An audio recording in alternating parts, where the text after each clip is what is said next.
Era para ser só mais uma aventura de escoteiros. O dia 8 de junho de 1985 começou como qualquer outro para o grupo que estava no Pico dos Marins, em Piquete, interior de São Paulo. No meio deles estava Marco Aurélio Bezerra Bozaja Simon, um garoto de 15 anos, cheio de energia e pronto para mais uma expedição. Mas, naquele dia, algo aconteceu. Ele se afastou do grupo e nunca mais foi visto. A partir daí, começou uma busca enorme, com helicópteros, cães farejadores, voluntários, militares e até a ajuda das Forças Armadas. Só que mesmo com tudo isso, Marco Aurélio nunca foi encontrado. Décadas depois, o mistério continua sem resposta e ainda desperta novas investigações. Por aqui, as quartas são cinzas, um lembrete de que algumas pessoas jamais são esquecidas e de que a esperança continua viva, esperando por um reencontro. Marco Aurélio nasceu em São Paulo no dia 16 de janeiro de 1970. Era um adolescente ativo, curioso e muito envolvido com o escotismo.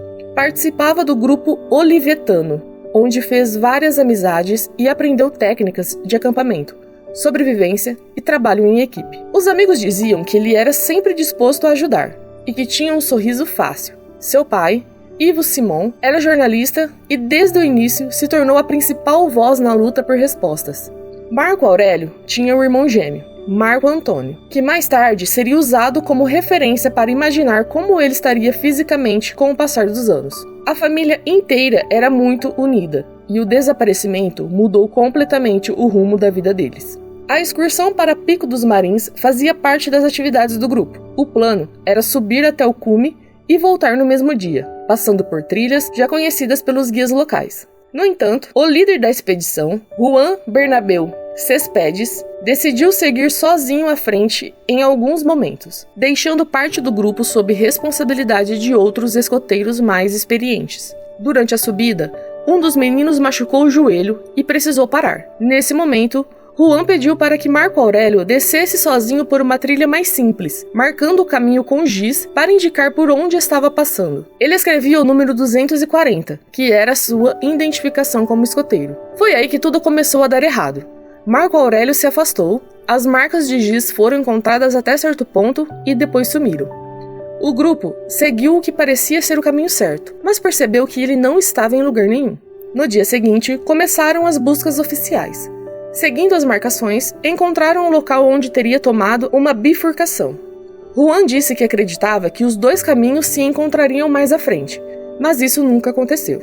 Essa decisão acabou sendo muito questionada depois.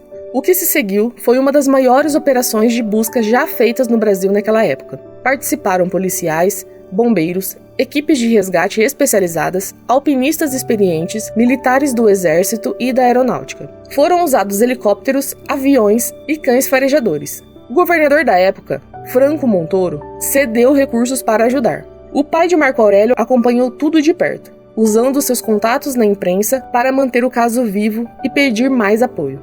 Apesar de todo esforço, os dias foram passando sem nenhuma pista concreta. Alguns relatos estranhos surgiram, como de luzes azuis piscando 3 vezes na noite do desaparecimento, o que fez nascer teorias mais variadas, de confusões com lanternas a hipóteses envolvendo fenômenos misteriosos. O pai de Marco Aurélio disse anos depois que não acreditava nessas versões. Para ele, o que aconteceu foi algo bem mais terreno, e a resposta estava na própria montanha. O inquérito oficial teve várias falhas apontadas por especialistas. Houve contradições nos depoimentos dos participantes da expedição, informações desencontradas sobre o trajeto e até relatos de locais citados que não foram encontrados nas reconstituições. Com o passar do tempo e sem novos avanços, a investigação acabou sendo arquivada em 1990. Mas a família nunca desistiu.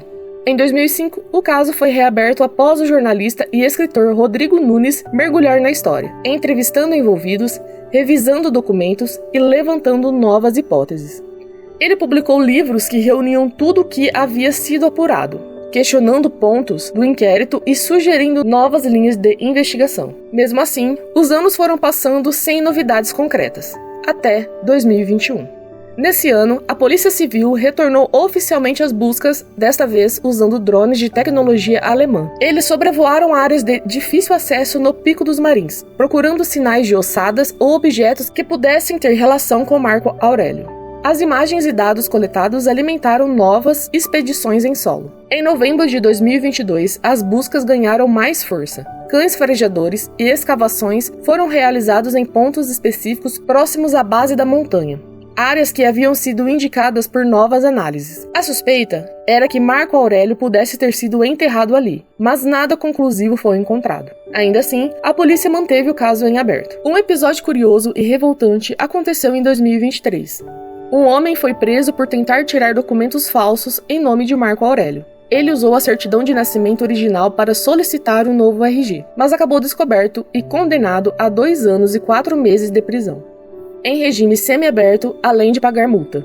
O caso chamou atenção porque mostrou como, mesmo depois de tanto tempo, o nome de Marco ainda circula e desperta interesse, infelizmente até para golpes. E aí entra um detalhe importante. Em 2022, o caso ganhou um novo fôlego na mídia, com o lançamento do podcast Pico dos Marins, o caso do escoteiro Marco Aurélio, dirigido por Ivan Mizanzuki, que também é conhecido pelo Projeto Humanos. Esse podcast trouxe depoimentos inéditos, análises e uma narrativa envolvente que ajudou a reacender o interesse público. Hoje, quase 4 décadas depois, o mistério continua. A polícia considera o caso em andamento e novas buscas podem acontecer a qualquer momento. O pai de Marco Aurélio, Ivo Simon, se tornou um símbolo de persistência.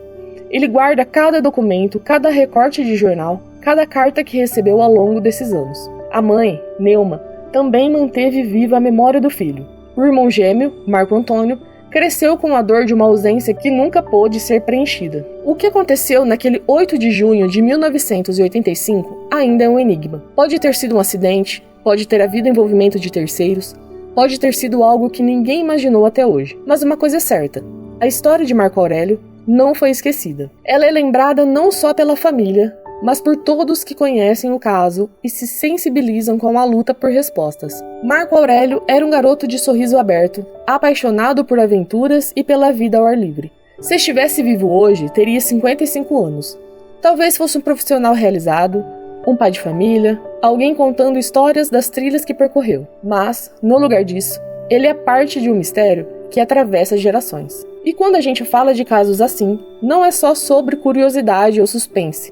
É sobre lembrar que por trás de cada manchete existe uma vida real, uma família que sente falta todos os dias e uma busca que nunca termina. Enquanto não houver resposta, o caso de Marco Aurélio vai continuar ecoando pelas montanhas do Pico dos Marins e na memória de quem acredita que todo desaparecido merece ser encontrado. Se você souber de qualquer informação que possa ajudar neste caso, ligue de forma anônima e gratuita para o número 181. Sua informação pode ser a peça que falta para um reencontro. Obrigada por assistir e até o próximo vídeo.